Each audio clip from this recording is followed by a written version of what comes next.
Sejam bem-vindos, sou o Fernando Barros. Antes de começar a minha reflexão, eu queria te pedir para você se inscrever no canal, deixe seu like para a gente poder levar essa palavra mais distante ainda. Bom, hoje a minha reflexão, ela diz respeito à evolução da família. Me chamou muita atenção, eu estava orando ao Senhor, estava lendo uma passagem, depois eu vou compartilhar com vocês, e me veio à cabeça como é diferente as pessoas de uma mesma família. É interessante. Mesmo quando aquela família é extensa, tem a avó, o tio que moram juntos, quando o casal tem mais de um filho, ainda que seja vindo do mesmo pai e da mesma mãe, a diferença que tem aqueles filhos. Às vezes não apontados imediatamente, mas depois, de repente, o filho quando chega em casa, ele já chega dizendo que está torcendo para um outro time. E isso vai mudando ao longo do tempo. E é impressionante, e de novo, o que me chama a atenção é que todos estão debaixo de um mesmo lar, de uma mesma cultura, de convergência, mas ainda assim existe cada um com a opinião diferente em algum momento, seja de cor, seja de clube, seja de raça. E aí, quando a gente abre a porta de casa e vai para o trabalho, chega no condomínio, na condução, no supermercado, a gente vê que essa discrepância é gigantesca e ainda maior. Há uma diferença absurda de ideias, ideais e de pensamentos diferentes. Pessoas que divergem de tudo aquilo que a gente faz, de tudo aquilo que a gente pensa.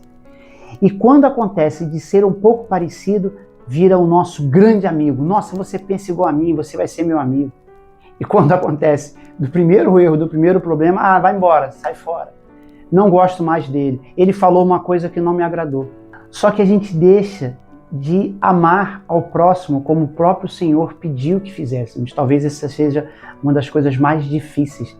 E aí eu gostaria de compartilhar, antes de seguir, que o próprio Senhor deixou isso bem claro. Aqui em Gálatas 3, 28 disse assim: desse modo, não existe diferença entre judeus e não judeus, entre escravos e pessoas livres, entre homens e mulheres. Todos vocês são um só, por estarem unidos com Cristo Jesus. Já que vocês pertencem a Cristo, então são descendentes de Abraão e receberão aquilo que Deus prometeu. O próprio Senhor Jesus, ele relata isso. E Pedro também diz isso, que o Senhor não faz acepção de pessoas. E em determinado momento, quando a gente abriu a porta, foi para o lado de fora, foi para a parte externa do nosso condomínio, a gente percebeu que a gente está literalmente numa determinada guerra. Na minha cabeça, na minha concepção, a ilustração que eu faço é: caiu um raio na Terra e dividiu a Terra em dois. O nome desse raio se chama polarização. E ele afetou de tal forma as pessoas que não tem possibilidade de se criar uma ponte para atravessar, para que as pessoas possam se unir e ficar mais fortes. Ao contrário, cada vez mais há um afastamento, cada vez mais há um emburrecimento da cultura de amar as pessoas como elas são, respeitar o próximo, respeitar a opinião do próximo, simplesmente ou guardando para si ou tentando compartilhar de uma forma mais suave, o que parece que cada dia está pior, está mais arrogante. E sabe o que é pior nisso tudo? Estão trazendo o Senhor Jesus para ser um avalista, um fiador, um advogado dessa bagunça toda, desse transtorno absurdo. Estamos envolvendo o Senhor Jesus numa grande batalha, quando na verdade criticando aquelas pessoas que não são do Evangelho, não aceitaram o Senhor Jesus ainda, e esquecem que aquela pessoa que ainda não aceitou e que fez uma opção por uma outra religião e que é uma pessoa que está buscando alternativas de melhorar, ainda não conheceu a palavra do Senhor Jesus. Ela um dia pode se converter, ela um dia pode aceitar o Senhor como seu único e salvador. E aí, como fica? No primeiro momento você descartou, ela não serve para você? E aqueles ideais e aquelas coisas boas que tem? Quando as pessoas conhecem umas às outras, quando um casal se conhece, por exemplo, geralmente são flores, são as coisas melhores. Tudo que é colocado à tona são as melhores coisas da fatia.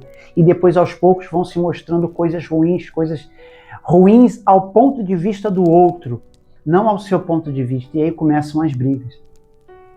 Eu não estou dizendo que vai ser fácil tornar o mundo perfeito, mas eu quero dizer que ao invés da gente orar e colocar, de novo, repito, colocar o Senhor como um um advogado dessa situação e dizer assim: Senhor, eu quero que isso aconteça, eu quero que essa pessoa aqui vença, porque é ela que eu quero, porque eu sei que eu tenho razão, e alguém, o A ou o B, ou o pastor, ou seja lá quem for, causando uma grande guerra religiosa, a gente poderia estar orando pelo país, pela pessoa que está no poder, e dizer ao Senhor Jesus Cristo e orar ao Senhor Jesus Cristo para que isso seja mudado, para que esse cenário seja modificado, para que o nosso país evolua, para que sejamos potência no mundo. Mas não, a gente prefere estar brigando entre as pessoas. Eu lembro muito bem, quando eu era mais jovem, eu tenho 58 anos, lá quando eu tinha lá uns 40, 45 anos atrás, o WhatsApp meu era a revista em quadrinho. A gente abria a revista em quadrinho, lá no meio da revistinha tinha uma seção que dizia assim: trocar a correspondência. E aí eu fazia muito isso. Eu ia lá, pegava o nome de alguém, o endereço, e trocava a correspondência. Aí tinha que escrever a cartinha à mão, colocar no envelope, levar no correio, esperar o tempo para a carta chegar no destino, depois esperar que a pessoa respondesse, e aquela ansiedade gostosa, maravilhosa, envolvia isso, envolvia a nossa expectativa. Talvez, eu pensei, esse seja um dos motivos do mundo da sensação do mundo passar, do dia passar tão rápido, dos dias estarem, meu Deus, hoje já é domingo, como assim hoje já é segunda? Eu precisava esperar, às vezes, 2 semanas para ter uma resposta, e eu ficava na minha expectativa gostosa. Então, para mim, o tempo estava passando muito lento. É porque eu não tinha essa resposta imediata. Eu não queria que a pessoa mudasse imediatamente da sua posição. Eu respeitava. E ao mesmo tempo, é isso que a gente poderia pedir ao Senhor Jesus Cristo. É isso que eu quero pedir em oração. Eu quero que a gente peça para que seja levado ao governo, seja levado ao poder, pessoas que tenham o compromisso de fazer o nosso país crescer e respeitar de uma forma carinhosa, que ela vai pensar diferente, que ela não necessariamente vai ser da nossa mesma religião, mas ela pode ter boas ideias, ela pode ter bons ensinamentos para a gente aprender. Não significa que a pessoa, quando não veio do leito do evangelho, ela não presta, porque um dia nós nos convertemos. E é para isso que eu quero orar hoje, é para isso que eu quero pedir, que o Senhor Jesus modifique a nação, que as pessoas que tenham agora um novo raio, mas para unir esses dois mundos, para que a gente seja mais juntos, para que a gente consiga respeitar o próximo, respeitar a opinião das pessoas sem ofender, respeitar sem precisar colocar palavras duras nas redes sociais uma das outras, nos grupos de WhatsApp, a ponto de dizer que você não fala mais com o pai, com a mãe, com o irmão. Isso tudo é causado por essa palavra que eu não quero repetir. Ela que foi a responsável por isso tudo. E hoje em dia, a gente não tem mais filtro de se preocupar que aquela pessoa que está do nosso lado, ela fez a opção em votar no A, em escolher o time B. E por que ela não pode fazer isso? Porque ela é errada, porque ela é vista como criminosa. E a gente insiste em fazer isso, colocar o joelho no chão. Senhor Jesus, eu quero que o X seja vencedor, porque é ele que é responsável, é ela que vai mudar isso. Amados, o Senhor Jesus é soberano, ele é único, é onipresente, ele sabe de todas as coisas. Então, oremos pelo nosso país, pela nossa cidade, pelo nosso mundo, para que sejam levantadas pessoas tementes à palavra de Deus, sim, mas que respeite o ser humano. Devemos respeitar mais as pessoas que estão do nosso lado. Não necessariamente que é da nossa família, que ele um dia vai ser nosso amigo, que ele um dia vai ser nosso cônjuge, que ele um dia pode ser o seu melhor ou pior amigo, não importa. O que define a verdadeira essência de um bom amigo, que da amizade parte tudo na vida, não é o que ele escolheu, não é a opção que ele escolheu, e sim é o respeito.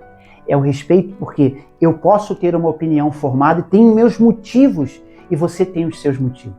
Não queria estender mais do que isso, talvez essa seja a minha principal mensagem, e eu agora queria aproveitar esse momento final, que você também fizesse isso, orasse pelo país, pelo mundo, pela nação, pelas pessoas, pelas famílias, em nome de Jesus. Senhor Deus, eu venho te pedir hoje humildemente que tu restaure famílias, restaure amizades, restaure o amor, Senhor, no coração das pessoas, que haja menos ódio no coração das pessoas quando se é diferente. Respeitar o diferente faz parte da essência da humanidade, faz parte do amor. O amor está envolvido em todas as religiões, acredito eu que esteja em todas as religiões, e todas as pessoas, em algum momento, ela quer o bem. Então, para isso, Senhor, eu peço que tu modifique os corações, tire a pedra do lugar e coloque um coração batendo, um coração pulsante, com amor, com prosperidade para esse mundo, para esse país, Senhor. Em nome de Jesus, restaura a saúde financeira do nosso país e, consecutivamente, das pessoas. Não necessariamente, Senhor Jesus, é aquela pessoa a quem eu vou votar, mas eu quero que tu faça a obra para que vença o melhor, para que o país seja melhor. Não é a minha opinião, não é a opinião do meu irmão que vai mudar o país, mas é a tua bênção, o teu milagre. E assim eu peço em nome de Jesus. Graça e paz na sua vida. Eu te amo em nome de Jesus.